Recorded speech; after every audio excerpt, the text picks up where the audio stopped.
ग्वाही देतो की जोपर्यंत नगरपालिकेच्या मालकीच्या जागेवर ज्यांनी पक्क बांधकाम करून अतिक्रमण केलेलं आहे त्यांचं अतिक्रमण काढत नाही तोपर्यंत तुमच्या कोणत्याच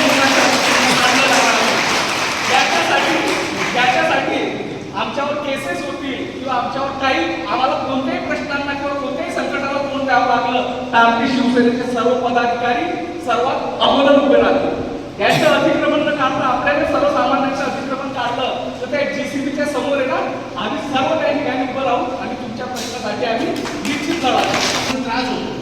आता आपल्याकडे निवड बसलेले चप्पलवाले भाजीपालावाले पाणीपुरीवाले गाडी लावणारे सर्व लोक आहेत तर त्या लोकांना जो मानसिक त्रास होतो कारण की त्या दुकानाच्या उत्पन्नापासून आपल्याला आपल्या कुटुंबाचा उदरनिर्वाह चालतो।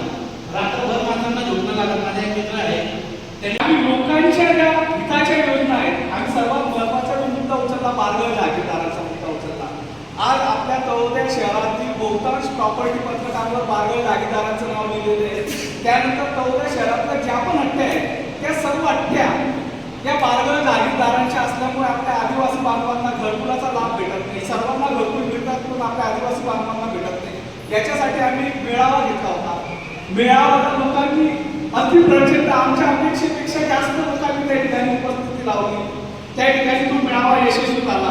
याचंच दुःख आमच्याच काही मित्रांना लागलं आणि मित्रांना लागल्यानंतर आता तुम्हाला सांगतो एक सर्वसाधारण प्रश्न कोणत्याही संघटनेने केवळ तळोद्याचंच अतिक्रमण हटवण्यासाठी तळोद्याचं शिवसेना कार्यालय हटवण्यासाठी पत्र द्यायला पाहिजे का?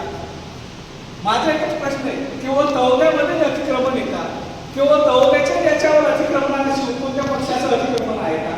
परंतु तळोद्याची जी शिवसेना लोकांच्या सेवेसाठी किंवा लोक जे काम करतायत त्या कामाचा पोटशूळ कोणाला तरी दुखतोय त्यामुळे काहींनी त्या संघटनेला पुढे करून आमच्या कार्यालयाच्या संदर्भात अर्ज दिला। मान्य आहे आमच्या कार्यालयाच्या संदर्भात कार्यालय त्या ठिकाणी पूर्वी पण नव्हतं आणि भविष्यात पण नाही राहणार पण आम्ही जे सर्वसाधारण लोक आहेत तुम्ही सर्व बघितलं असेल जशी येणारी एसटी हात दाखवा गाडी थांबवा आमचे शिवसेनेचे जे पदाधिकारी आहेत तुम्ही रस्त्यावर सांगा दिवसा सांगा रात्री कधी फोन करा आम्हाला तुम्ही फोन केला असेल किंवा आम्हाला समस्या सांगितली असेल ती समस्या आणि सोडवण्यासाठी आम्ही नेहमी प्रयत्नशील असतो आणि त्याच्यासाठी अजून तुमच्या आशीर्वादाने प्रयत्नशील राहू।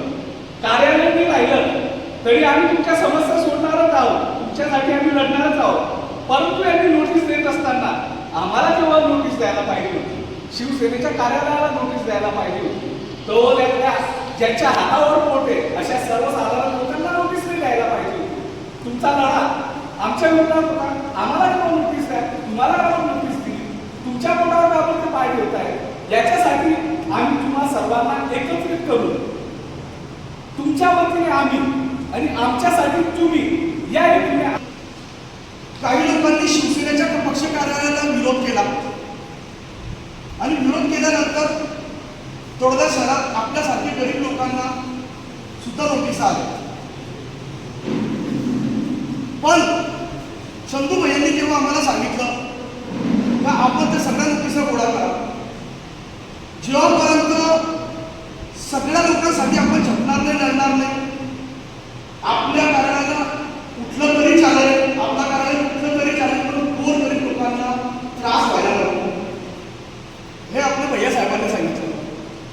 चंदू भैया इथे येतात दर शुक्रवारी लोकांच्या समस्या जाणून घेतात त्याचा मार्ग काढतात हे काही लोकांना त्रास होतो म्हणून कुठेतरी पूर्ण गावाला त्रास द्यायचं काम चालू आहे।